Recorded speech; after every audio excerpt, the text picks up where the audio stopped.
Uy, mi familia era una familia muy particular porque creo que era bastante atípica. Mi padre era profesor universitario, pero además era psicoanalista, además era pionero de una ciencia que no, de una práctica que no existía. Mi madre era profesional, era psicoanalista y era pionera de una ciencia que no existía. En la familia, a diferencia de muchas compañeras que eran primera generación de profesionistas, yo soy tercera generación femenina de profesionistas y vengo de una larga familia de profesionistas. Mi padre era absolutamente liberal, absolutamente, no izquierdoso, pero liberal, tolerante, era amiguísimo de todos nuestros amigos y era, es decir, en el 68 era coordinador de psicología que se estaba haciendo facultad, que se estaba independizando de filosofía. Entonces mi padre encabezó en el 66 el movimiento de independencia de la Facultad de Psicología. Entonces, ¿cómo era mi familia? Pues era muy pesada en el sentido del prestigio. Tenía un hermano mayor que estudiaba en ciencias y que se dedicaba a la política también. Entonces era pesado, ¿no? Todo esto, esa carga, era yo la hija del doctor Santiago Ramírez, la hermana de Santiago Ramírez, etcétera, etcétera, pero por otra parte era muy alivianado, era una casa en donde se hablaba de todo, se decía de todo, se discutía de todo, se vociferaba de todo. Ubiquemos que era una familia muy liberal de esa época, pero era de esa época, de todas maneras, había cosas que no se hacían, había cosas que no se decían, había cosas que ni siquiera se nos ocurría pedir permiso para hacerlas, pero sí era una casa que todos nuestros amigos gozaban mucho porque pues era la casa de un maestro en donde se podía hablar, discutir y todo sería interpretado a su tiempo, ¿no?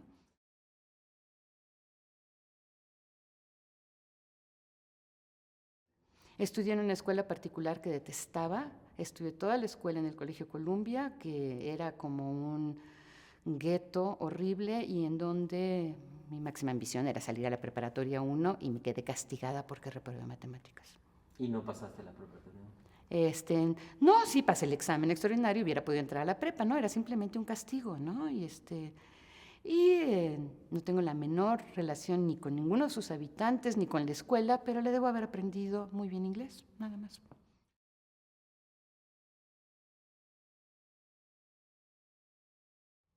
Híjole, ya ni sé. Mira, deja que te diga, porque ya ni sé. Sí, sí y no. Digo, sí, sí y no. Cuando yo entré a la facultad, inmediatamente fue reclutada para el Partido Comunista. Eh, ¿Para la juventud o para el partido? bueno, para la juventud, por influencia de mi hermano, que era parte de la juventud comunista, pero mientras me estaban reclutando y asistía y me ponía a leer y disciplinadamente veía de qué se trataba, me reclutaron los espartaquistas. No bien estaba a prueba con los espartaquistas, fuimos corridos en masa toda la célula de los espartaquistas. Entonces, en masa, nos pasamos todos con los trotskistas, en donde también estaba a prueba para hacer todo, y después, después por una serie de razones muy de esa época, había que pagar cuota como mujer, como tenías que hacer todos los resúmenes, tenías que hacer todos los resúmenes en inglés porque sabía inglés, tenías que, bueno, yo particularmente tenía que hacerle caso a uno de los dirigentes porque le gustaba y porque eso era suficiente razón. Entonces dije, no, al diablo. Entonces, finalmente, después de estar durante 2 años intentando tener una militancia partidaria, fundamos un pequeño partidista anarquista que era más o menos inusitado, pero sí vivíamos en un contexto muy politizado, muy de asambleas, que podías entrar a él o no podías entrar a él, yo sí le entraba, de asambleas, de movimientos estudiantiles, de agrupaciones, de votaciones por sociedades de estudiantes, en fin, estábamos en ciencias políticas, teníamos que ocuparnos de política, ¿no? Entonces, sí era una cosa que me interesaba y que me interesó, pero que nunca hubo un partido donde yo cupiera o donde me dieran cabida, ¿no?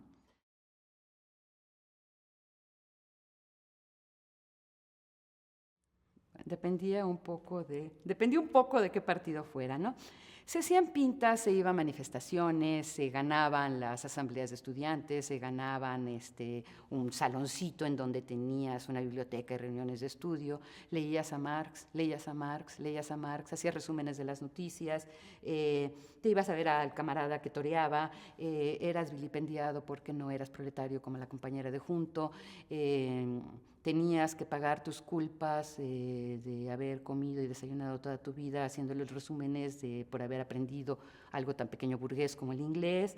En fin, era conflictivo, pero era light. Además, en el plan de estudios de ciencias políticas estudiamos tanto marxismo y había tan la necesidad, estábamos frente a cosas tan desconocidas, de estudiar todos juntos, que eran muy poco distintos los grupos de estudio de los manuscritos económicos filosóficos cuando salieron con los ayudantes de profesor para la clase de Flores Solea, eran muy parecidos a los grupos de estudio de los troscos, suponte tú, ¿no? Es decir, era más o menos parejo, ¿no? Creo que más que nada eran, por ejemplo, cuando yo estuve con los espartaquistas, era un esfuerzo saber quién era el enemigo principal, porque a primera vista el enemigo principal era el Partido Comunista Mexicano, ¿no?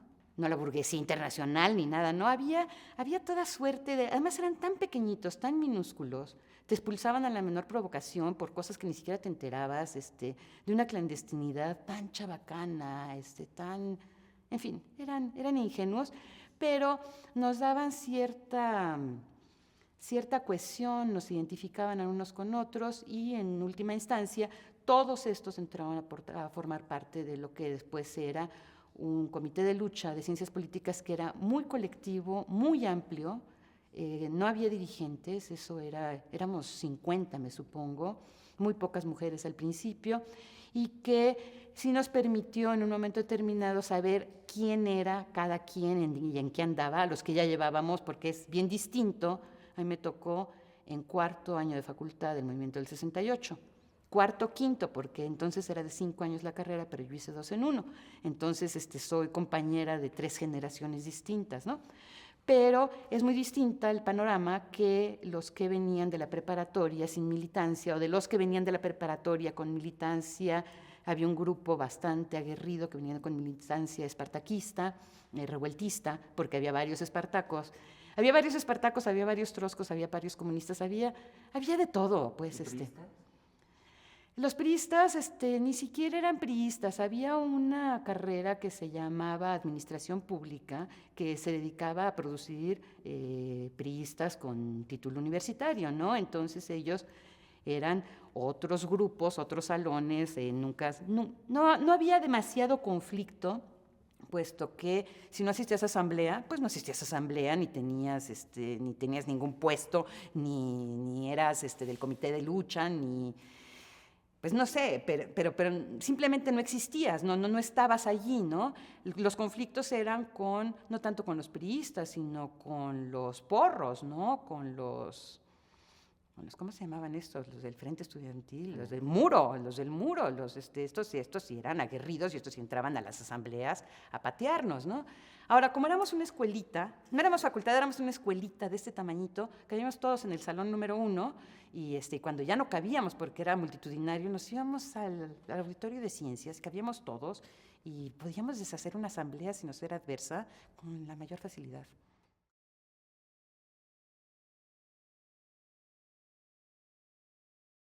Movimiento único de Nacional Revolución, no sé, era en el Yunque, eran un grupo de derecha, de ultraderecha, de porros, peleando a golpes en contra del comunismo, el cristianismo sí, el comunismo no. Eran grupos de choque de cristianos,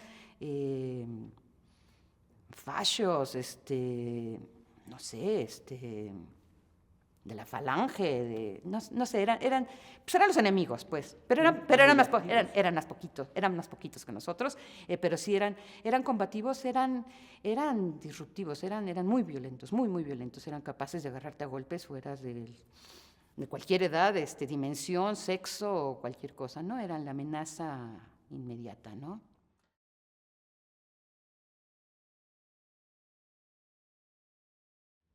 No, hombre, Althusser ni siquiera existía en ese entonces. No. Te estamos hablando del 68. Ciencias políticas podías estudiar materias de política, muchas materias de política, muchas materias de sociología. Entonces había los funcionalistas, que sociólogos, y había los marxistas, los profesores marxistas, los seguidores de Marx. Era Marx, no había Harnecker, y ya cuando pasabas de cierto nivel de estudiar el Nikitin era verdaderamente ser prosoviético y deleznable. Por decirte algo, salió El Profeta Armado, mientras yo estudiaba en Ciencias Políticas, se descubrieron los manuscritos económico-filosóficos de Marx. Estudiábamos la avanzada con Flores Olea y con Córdoba, que acababa de llegar de Italia. Estudiábamos a Gramsci, estudiábamos a Cerroni, estudiábamos filosofía de la ideología, filosofías de las ideologías. Era muy mal visto leer a Weber, que lo leíamos a escondidas y después, ¿no? Eso a niveles o eran muy tradicional la sociología, estadística, funcionalista, o muy a la izquierda de explicar la ideología, de explicar los movimientos políticos y sociales. Éramos todos en contra de la guerra de Vietnam, por supuesto. Ahora, a niveles intelectuales también había otra serie de cosas que allí participábamos muchísimo menos personas, y era como un grupo que podía o no podía vincularse a la política. Los políticos no intelectuales nos reprochaban estos gustos, como leer novelas de la onda, como estudiar rock and roll, escuchar rock and roll, como que es el año, el 68 es el año del disco blanco, de Blonde on Blonde, de Satisfaction, esto era de lo más mal visto, ¿no? Entonces, entre todo, pero no era mal visto, pero era imperialista. Entonces imagínate que después de una reunión partidaria o de comité de lucha, se optaba por los panchos y el bolero, y porque Bob Dylan era un reaccionario gringo, Sikh, si caso, ¿no?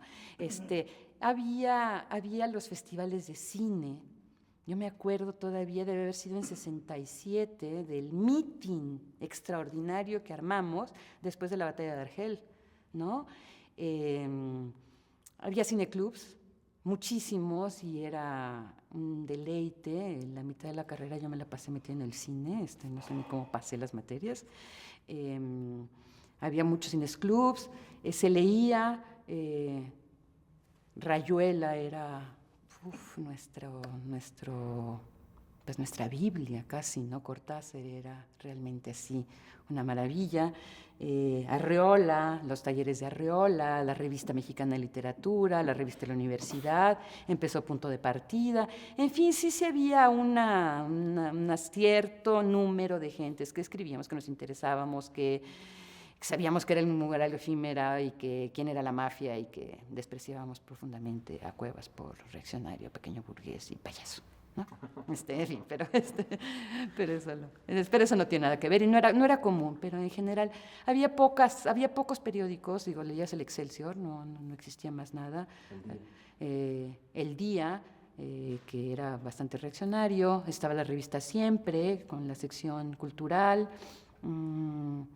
En fin, pero había muchas menos opciones, y un grupo de locos lo que hacíamos era, había, porque además existía legalmente la posibilidad de estudiar materias optativas en otras carreras. Entonces hubo un grupo de locos, Jaime Eligio, yo, algunos, que nos fuimos a estudiar materias a filosofía, ¿no? Entonces, ¿qué te diré? De un grupo de la edad de una materia optativa para sociología, podía ser la Edad de Oro en España, ¿no? Cosas así, pero en general eran poco lectores los compañeros militantes.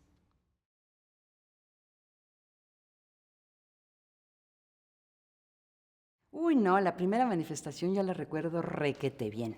Requete bien. ¿La del 26 de julio? La del 26 de julio la recuerdo requete bien. No fui, pero te la contaré, porque esa tarde, cuando nos íbamos a la manifestación, llegó una amiga mía justo con dolores de parto porque iba a parir, ¿no?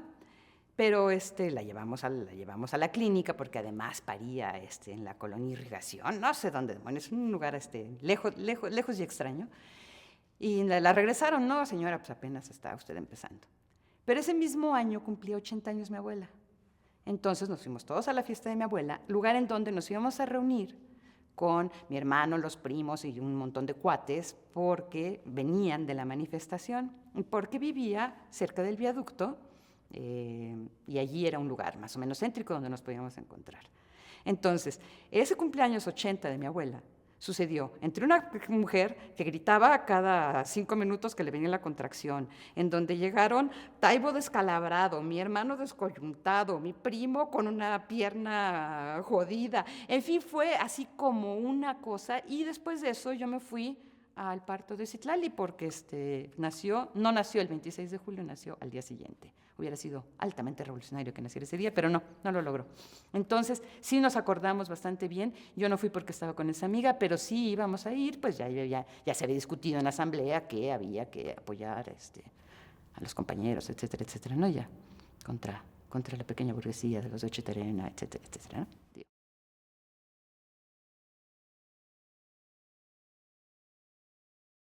Mira, el comité de lucha, en ciencias políticas las asambleas eran más o menos como cada semana, cada día, se elegía cada año un comité, una sociedad de estudiantes, una asamblea de estudiantes, se elegían consejeros, todo aquello, pero todo eso, y teníamos incluso un salón. Entonces era cosa de tener un saloncito chiquitito del comité de lucha para irnos a la asamblea. Entonces, ni siquiera me acuerdo ahorita si se llamaba también comité de lucha, pero no creo que sea comité de lucha, pero ya habíamos pasado por 65, por 66, por la caída de Chávez, digo que ya estaba yo en cuarto. Entonces era simplemente ponías anuncios en todos lados y todo el mundo en vez de ir a clases se iba a la asamblea y allí decidía sobre la marcha en un principio quién era. Se decidió que no había comité de lucha, que no había representantes, que cada quien formara sus brigadas y que el que tuviera una brigada fuera a las reuniones de brigadistas, y finalmente los jefes de brigada fueron los que conformaron el comité de lucha. Por eso era un comité de lucha tan ampliado. Llegabas y entrabas cuando querías, como querías, informabas, no informabas. En las noches había un poco el rollo de juntarnos a ver qué estábamos haciendo, pero trabajamos dentro y fuera, ¿no? Decorando la escuela, yo trabajaba en el comité de entintadas, haciendo mimeógrafos y corrigiendo las cosas, mismo mimeógrafo que habíamos usado antes para hojas de poesía, o sea que como que todo salió naturalmente, ¿no? Sí, yo creo que los 68 lo único que fue una exacerbación, una concentración de tiempo, todo. Es decir, ya había mimeógrafo, pero se usaba más, ya había salones, pero ahora nada más se usaban para esto, y había paros por una cosa, por otra, pero ahora era paro permanente. Llegaban primero los estudiantes que no participaban a papalotear, y después se quedaban a comer porque el café fue inmediatamente trasladado a comedor revolucionario. Entonces, como que el ciclo era distinto y era muy, muy, muy efervescente, ¿no? El 68, si no hubiera sido tan trágico, era increíblemente divertido. Nos divertíamos muchísimo.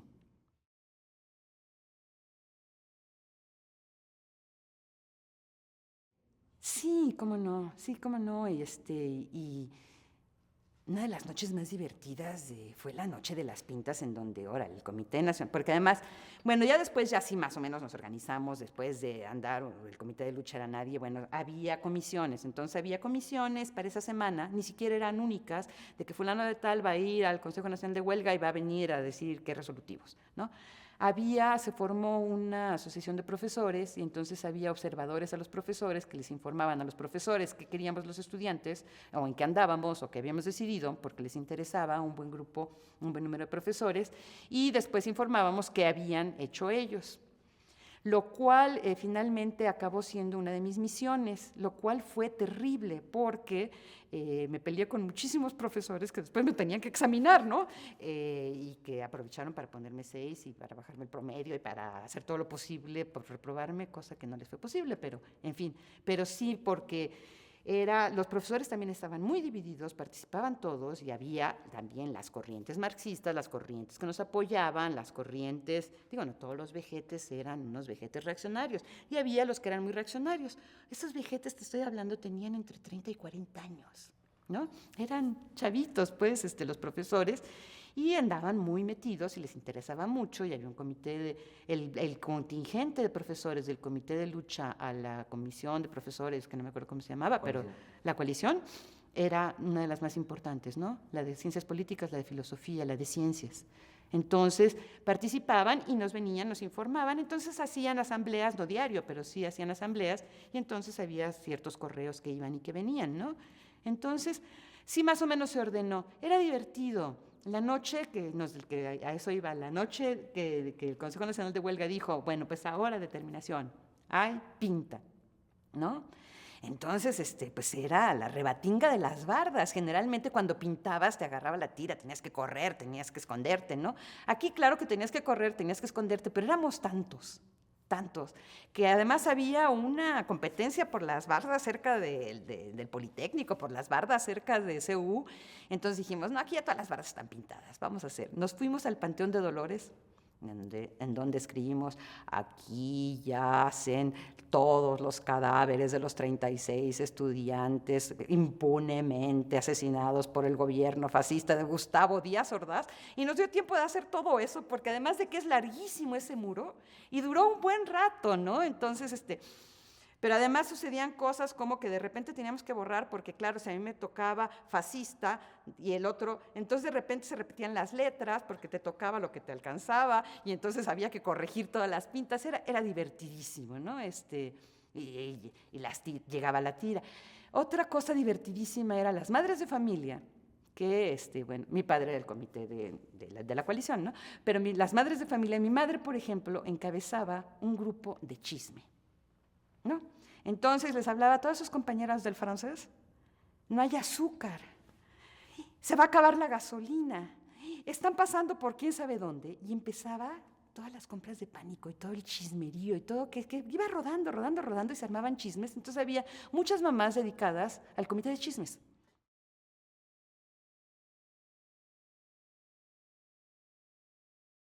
Para desquiciar la ciudad, para armar desmadre nomás, para mañana no va a haber camiones.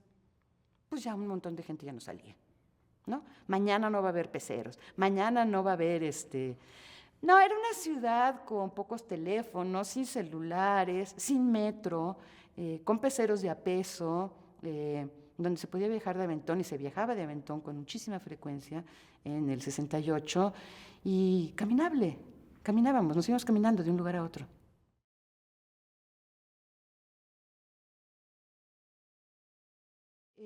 Concientizábamos a las masas, por supuesto. Concientizábamos a las masas en toda clase de lugares inusitados. Pero además... ¿Las masas se dejaban? Las masas eran alivianadísimas y divertidísimas, excepto un día en donde nos metimos en una feria en la colonia de Buenos Aires y nos pusieron una hueviza de huevos de harina y nos pusieron una torteada a todas las chavas de Dios es Padre. Las masas eran alivianadísimas. Cuando venía la tira te abrían la puerta, te dejaban entrar a su casa, te ofrecían carnitas, te daban 20, te decían que sí querían contigo. Alguna vez te gritaban que ociosos, maricones, peludos, mechudos, putas, en fin, como en cualquier lugar, ¿no? Pero no, las masas se dejaban convencer porque las masas estaban convencidas y porque las masas no había canales de información. En cierto sentido, toda la prensa era absolutamente hostil y más que la hostilidad, había un silencio terrible. Entonces, una bandita o un volante que les informaba, estamos en huelga por los 6 puntos, estamos en huelga porque nos mataron, porque nos golpearon, porque nos invadieron, porque nos tomaron CU. Esto era la única información que tenía un montón de gentes que no tenían un hijo estudiante, ¿no? Entonces, hacíamos las brigadas en los lugares en donde no había gente que tuviera hijos estudiantes. Hicimos un poquitito de trabajo con bastante poco éxito inmediato, porque además nosotras hicimos unas brigadas femeninas para trabajar con cosas específicamente femeninas, en donde los hombres que participaban eran grandes y fuertes y nada más para defendernos y para que no nos volvieran a tortear como nos habían torteado.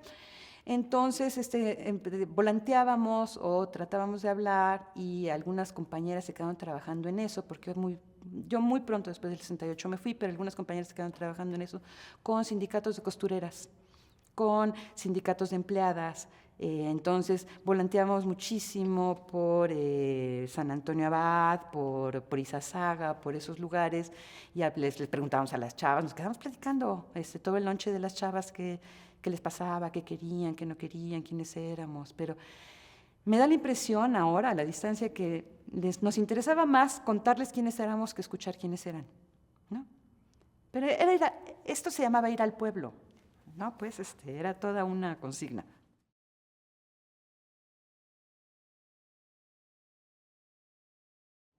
No, eso era coto de los de economía y esos eran los campesinistas. Y en esa época había proletariado, burguesía, pequeña burguesía, pero los campesinos apenas empezaban a introducirse y además nos daba una risa enorme que fueran a Topilejo a hacer campo, ¿no? Digo, era lo más cerca que había como campo, Topilejo y Xochimilco, ¿no? No, eso era coto de economía.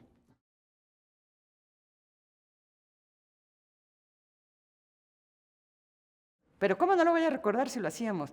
Y además había pintas de poesía maravillosas y además mira, te contaba hace rato que había unas hojas de poesía y que teníamos un grupo de poesía y que hacíamos poesía y que habíamos participado y habíamos sacado algunos premios y nos habían publicado en Punto de Partida.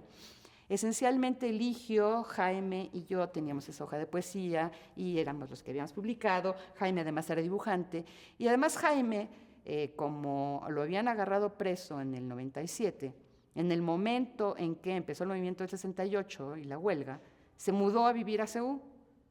Entonces, no solamente se movió a la oficina del director de Ciencias Políticas, digo, porque después de todo, pues era un miembro privilegiado, porque entre otras cosas llegó la tira a su casa, ¿no?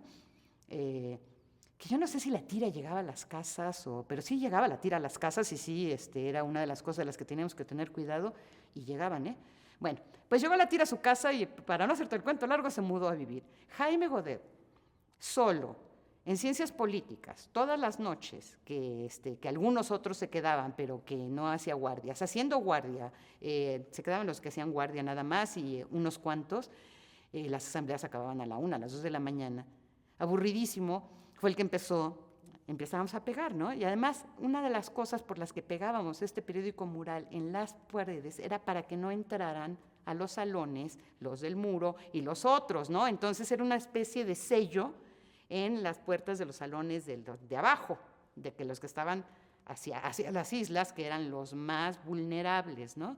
Porque después llegaban pues, una serie de sujetos muy extraños a dormir, a beber, a chupar, a chupar. En esas épocas había poquisísima mota, antes del 68. Eran fulano de tal, fuma mota, órale, híjole, ¿no? No, fue después del 68 que se destapó esto, pero sí. Debe haber habido más de lo que se veía, pero destapado y a la vista, el sexo, la droga, aparecieron en el 69 cuando yo ya no estaba.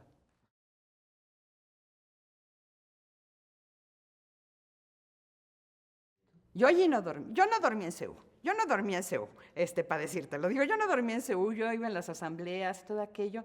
Sí había cierto tránsito, pero no congestionamientos así, como los que pretendía el Opus Dei, no, para nada, no, yo creo que esto, es decir, el 68 aceleró una serie de procedimientos que de todas maneras hubieran llegado, se hubiera liberalizado la vida sexual, que antes del 68 no era invisible ni inexistente, pero sí era callada y un poco jamás tratada abiertamente, a lo mejor por los hombres, por las mujeres, nunca, ¿no? Y las mujeres teníamos otro tipo de vinculación estando en las facultades, era mucho más competitiva que de camaradería, aunque también depende de los casos. En mi caso sí era mucho más competitiva de camaradería que de camaradería. Entonces, del sexo no se hablaba. se habló después, ¿no?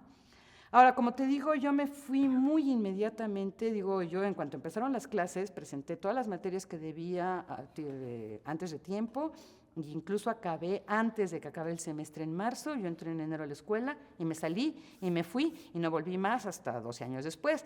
Vaya usted a saber qué pasó, pero lo que pasó alrededor en la sociedad sí fue más o menos notable. Tal vez me supongo que con el hipismo, con la influencia de Estados Unidos, con una liberalización de todas las costumbres en todo el mundo y en todo el planeta, hubiera cambiado. Yo creo que lo que sucedió es que esto es causa y consecuencia del 68. El 68, como te decía, es una condensación temporal nada más, ¿no? Todos hubiéramos acabado en lo que acabamos tal vez, pero nos hubiera llevado más tiempo, ¿no? Sí, yo creo que sí fue una cosa.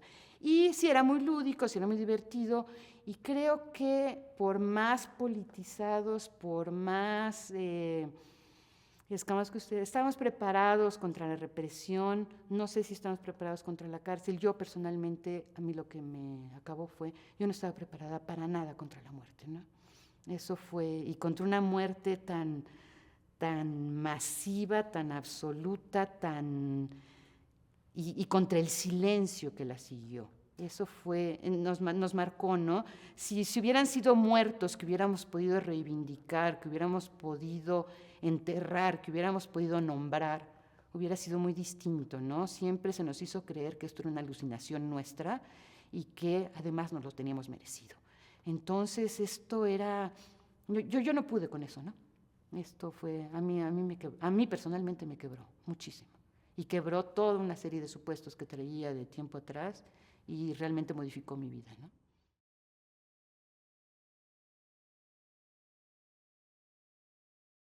No, yo no estaba. Yo no estaba, pero...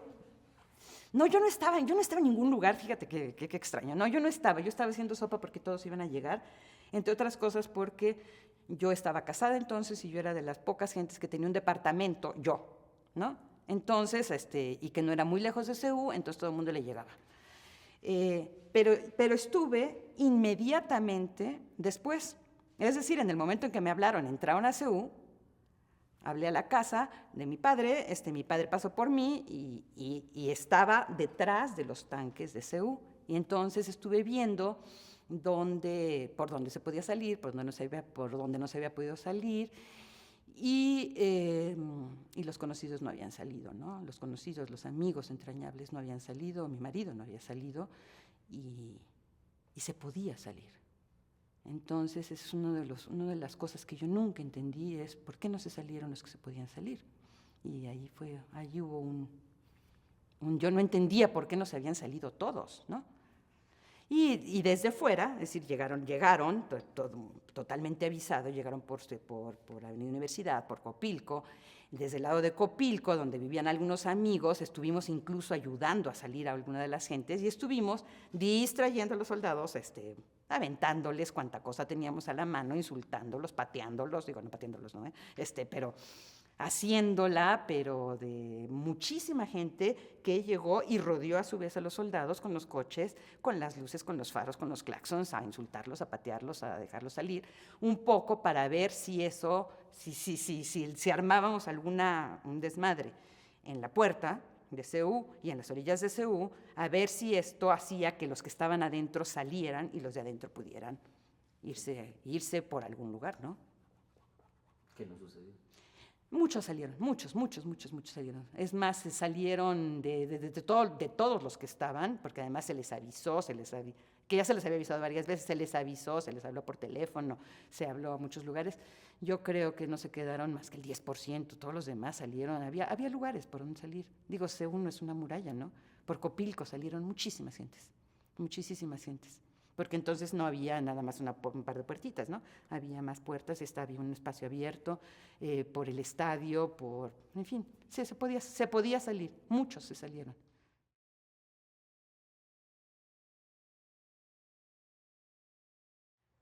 Sí, yo creo que después del grito de independencia, después de todos los pintores y de un acto cultural que se hizo grandísimo, y con el Comité de Intelectuales, Yo creo que después de eso fue cuando empezaron a pegar muchísimo más duro y a llegar empezaron a hacer aprehensiones, pero muchísimo, empezaron a asustar muchísimo, empezaron a llegar a las casas. Entonces todo mundo, y después, cuando ya finalmente se desarticuló esto, realmente yo siento que se desarticuló y que no volvió a agarrar color, fue cuando entraron a CEU, ¿no? Porque la mitad de nosotros no estábamos viviendo en nuestras casas, encontrarlos era un relajo, coordinar cualquier acción era muy difícil. Ese fue el momento en donde muchos de los que habían estado con el movimiento decidieron hacer algún tipo de arreglo con las gentes, de las autoridades, que había muchas gentes en CEU que estaban dispuestas a servir de mediadores. Y entonces fue cuando ya se empezó mucho más a la negociación, que era absolutamente opuesto a la petición de un diálogo público, ¿no? Entonces allí hubo como una separación, pero los de diálogos públicos estaban en un lugar, en otro lugar, y esta confrontación, cuando finalmente metieron a todos en la cárcel después del 2 de octubre, pues ya lo que quedó fue estas comisiones negociadoras que fueron las que negociaron, ¿no?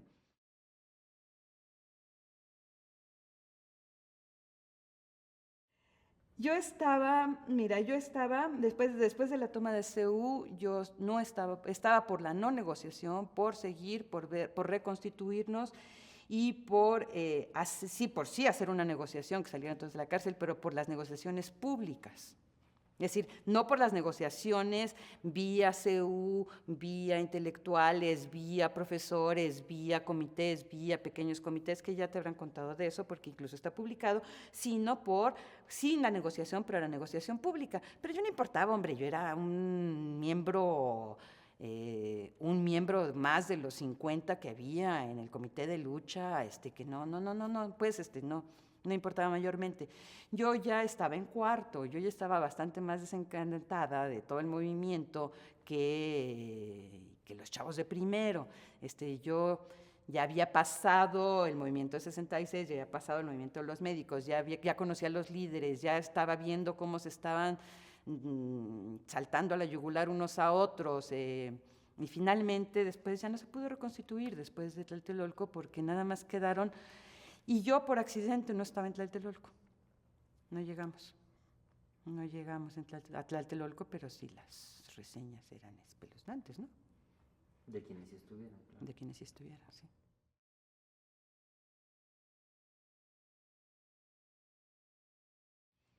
Después del 2 de octubre,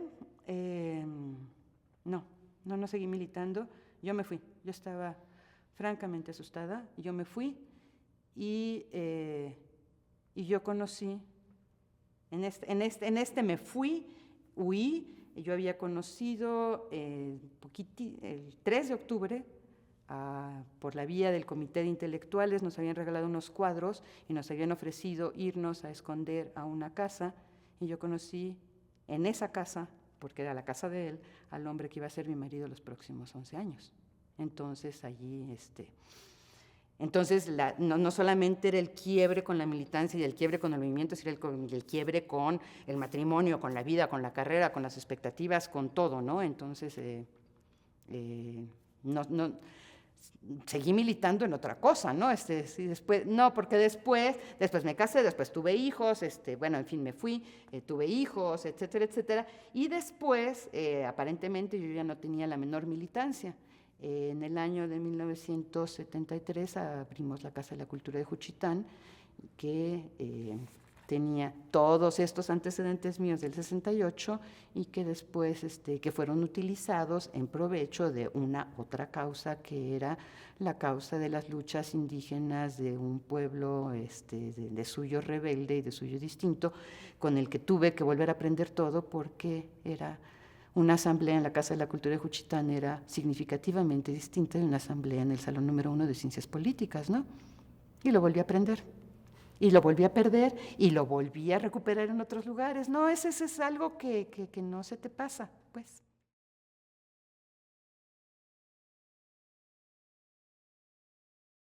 Eso fue después del 68, ¿eh? No, antes del 68 andábamos en el limbo gramsciano de Las cárceles eran los cuadernos de la cárcel, las clases de historia eran más o menos un engorro, y en el momento en que todos volvimos a la escuela, es decir, en esa generación, te digo que yo tenía 3 generaciones, pero en ese año, en el 69, principios del 69 y a principios del 70, todas las generaciones con las que yo estuve acabaron y te tocaba irte a estudiar al extranjero o ver qué hacías. Una gran cantidad de compañeros míos de ciencias políticas se dedicaron a estudiar la historia de los movimientos políticos. Hubo un retorno a la historia de la lucha de clases, a la historia de la revolución, a la historia de entender qué pasaba, de dónde veníamos y a qué respondíamos, y que todo lo que habíamos dicho, que somos un proceso histórico y que era puritita entelequia porque no teníamos ni la menor idea de nada.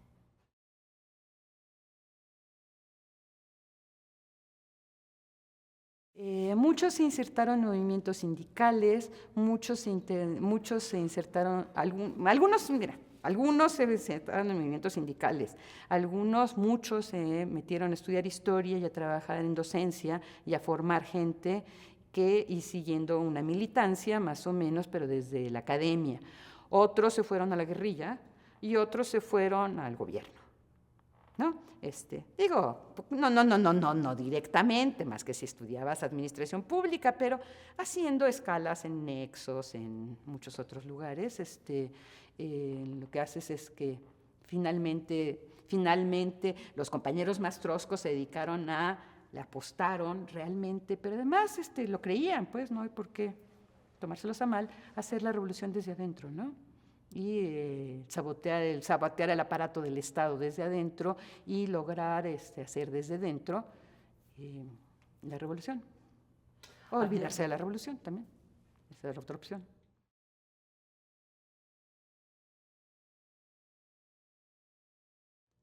Sí, gravísima, horrible, espantosa. No solamente me habían derrotado mi universidad, mi carrera, pero habían derrotado de manera muy importante mi destino, ¿no? Es decir, uno nació para ser militante de izquierda. Yo nací pero esa es una derrota buena. Yo nací para tener un cubículo en el Instituto de Investigaciones Sociales, estudiar sobre género, y estaba más o menos planeada la vida de una cierta manera. Allí se rompió ese destino, ¿no? Y se le dio un cauce totalmente distinto a mi vida. Pero que me supongo que tarde o temprano lo hubiera hecho, pero el 68 permitió que fuera más temprano que más tarde. ¿Y a tus compañeros? A mis compañeros los dejé de ver bastante. Yo me divorcié de todo. Yo ahora sí que te digo, la derrota del destino planeado y previsto. Yo me cambié de país, de marido, de situación, de oficio, de carrera y de destino, ¿no? Cosa que había de hacer después de otra década. Pero entonces, no sé, yo no volví a ciencias políticas hasta 12 años después, que ya era otro universo, ¿no? Pero entonces, lo que te puedo decir es qué consecuencias tuvo este movimiento sobre un destino particular que se ubicó en otro lugar, y allí se le ve una continuidad, ¿no? Pero no, yo no volví a ver a mis compañeros. Después, claro que te los encuentras y sabes dónde andan y en qué andan, y no sé, bueno, hay desde los compañeros míos de generación, bueno, esto fue previo al 68, eran desde las primeras comunas. Y los hay que siguen viviendo en comuna después de 30 años, 40 años, ¿no? Que ya tienen nietos en comuna, hasta los más gobiernistas, o hasta los que han logrado hacer una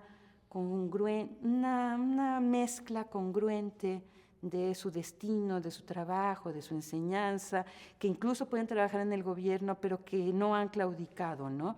Es decir, se derrotó, es decir, cuando me preguntas, ¿hubo una derrota? Sí, hubo una derrota, pero no nos derrotaron como individuos, no nos derrotaron como pensamiento, no nos derrotaron como costumbres, no nos derrotaron como pensamiento. Derrotaron ese momento, sí, de la manera más violenta, Y esa aspiración, en un momento, por esa derrota, alguien debe pagar todavía, ¿no? Y por esos muertos. Pero no nos derrotaron como gente que seguimos en el mismo destino, en otro destino, en cualquier otro devenir, ¿no? Nadie siguió en ese devenir. Algunos siguieron en ese devenir, ¿no? Pero de cualquier manera, por esa interrupción, nos la deben.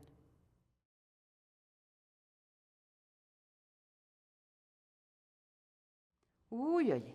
Bueno, mira, yo no sé si a lo mejor, si no hubiera sido el 68, hubiera sido el 70. Pero se pasó de lo nominativo, que era la minifalda, al ejercicio abierto de nuestra sexualidad y de nuestros cuerpos. Se habló a un uso distinto de las palabras, a un uso distinto de las ideas, a un reivindicar, y a una obligación de toda mi generación de tener que alivianarse y entender a los que eran jóvenes para siempre. El 68, los ganones del 68 son ustedes, que son nuestros hijos, ¿no? Es decir, el 68 sí transformó, no sé si transformó, aceleró de una manera irreversible, cuando menos una clase universitaria, clase intelectual, clase media, que cambió de una vez y para siempre. Y si no cambió, fue porque eligió no cambiar, y eso también es una decisión.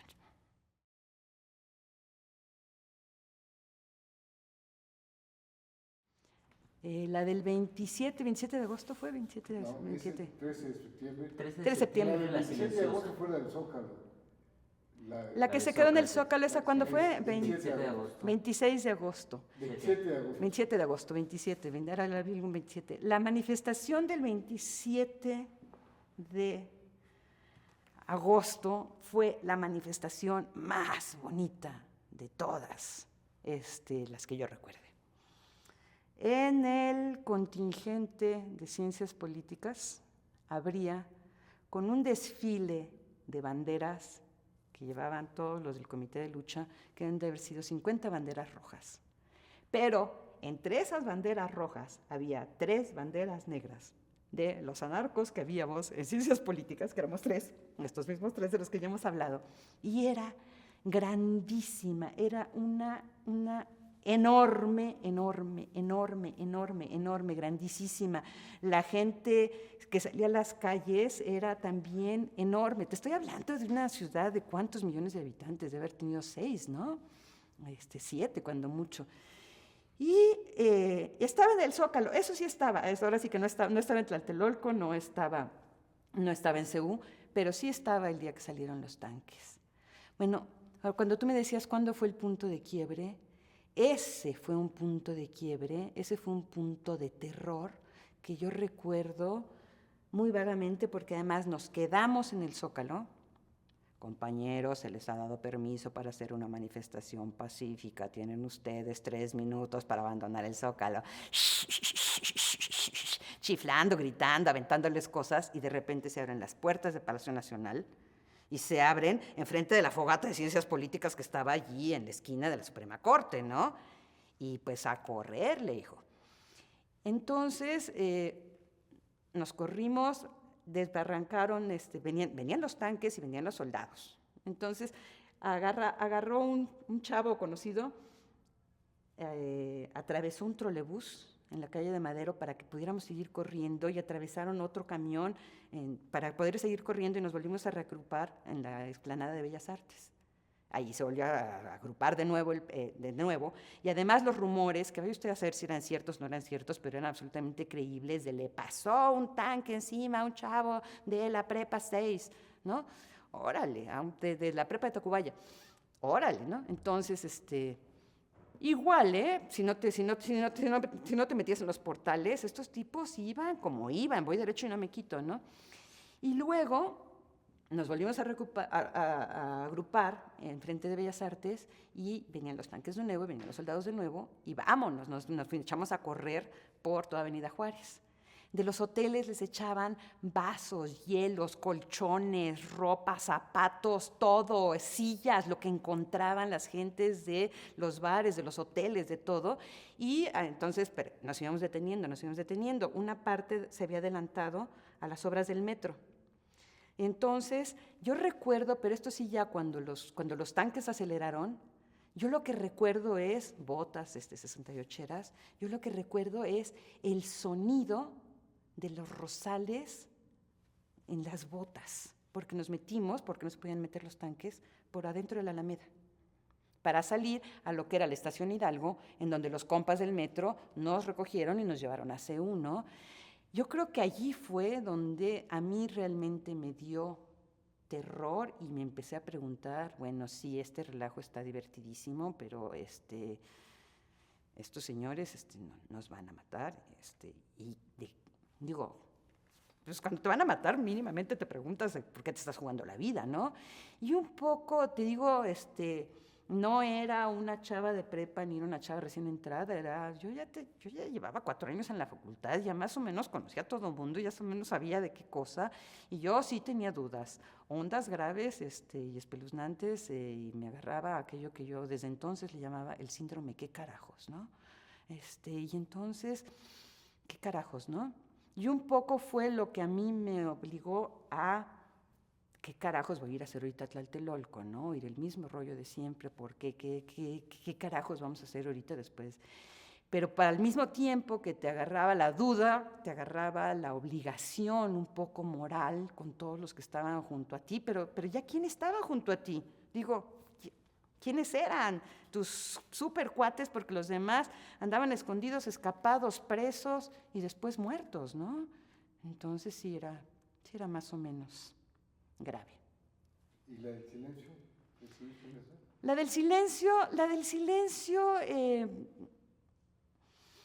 del silencio, cosa que no se estilaba en ese entonces, yo la del silencio la vi desde fuera,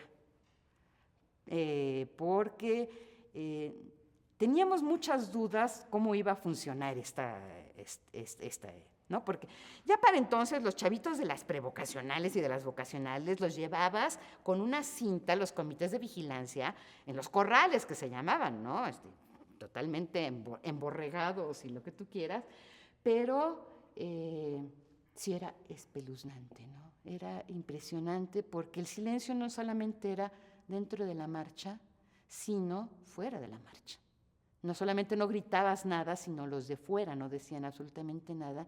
Entonces el shh, shh, shh de las suelas era lo único que se escuchaba en todo Reforma, sí era francamente impresionante, ¿no? Y pero la más bonita, la más divertida, la más chida era la del 27 de agosto, que fue la última vez que entramos al Zócalo, ¿no? Después con el PESUM, ya teniendo yo hijos, que se burlaran de mí, no sé en qué año fue esto, debe haber sido en el 72, en el 82, 83, ya mi hija decía, burlándose de todos nosotros, mira, todos los rucos que entran llorando es porque habían estado allí. Y en efecto, allí habíamos estado, allí habíamos salido. ¿Y en la del rector? ¿Estuviste? No, en la del rector no estuve. En la del rector estuvo mi padre.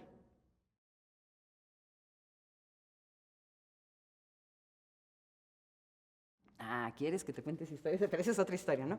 Bueno, cuando todas estas gentes entraron a la cárcel, mi hermano mayor, que era militante y que estaba estudiando en Estados Unidos, había venido en vacaciones, y en el colmo de la histeria, mi madre los embarcó a él y a su esposa, no sé si el 29 o el 30 de septiembre, después de que entraron al Zócalo, que allá andaba mi hermano, se fue a Berkeley.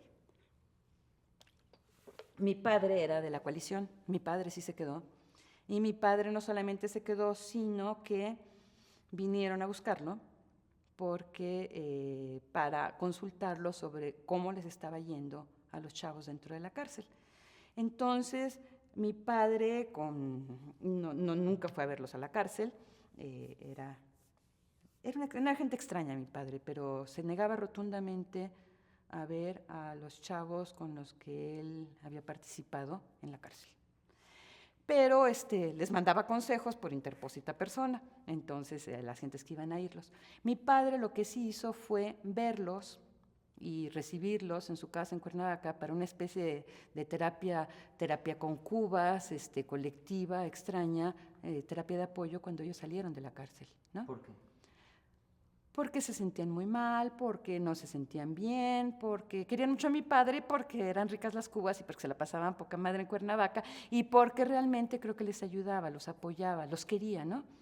Y además porque en ese preciso momento fue cuando, que será segunda pasada, ¿qué haces cuando sales de la cárcel? Entonces vino época revistas redentoras, ¿no?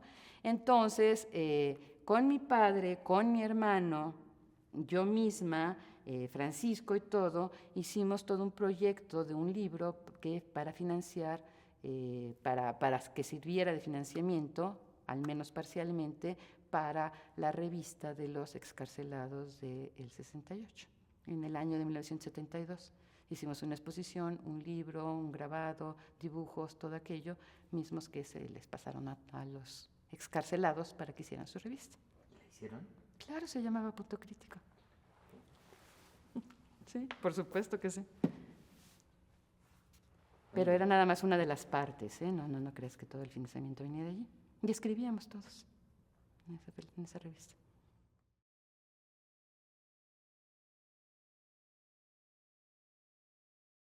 Estaba uno joven, Nicolás.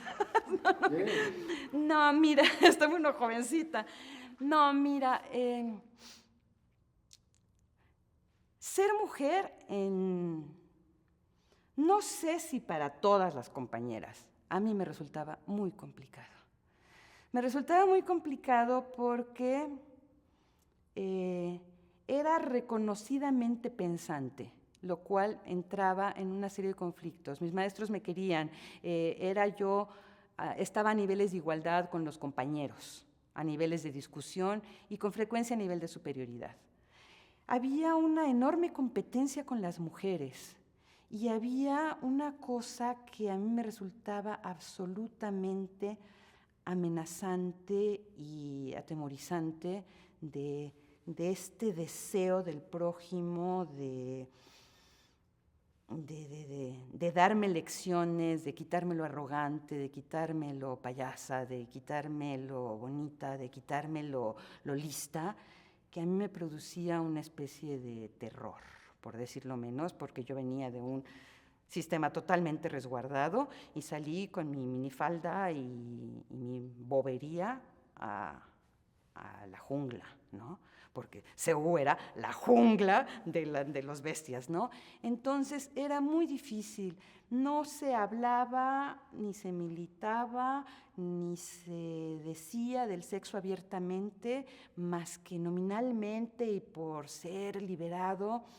Había una doble moral muy cabrona.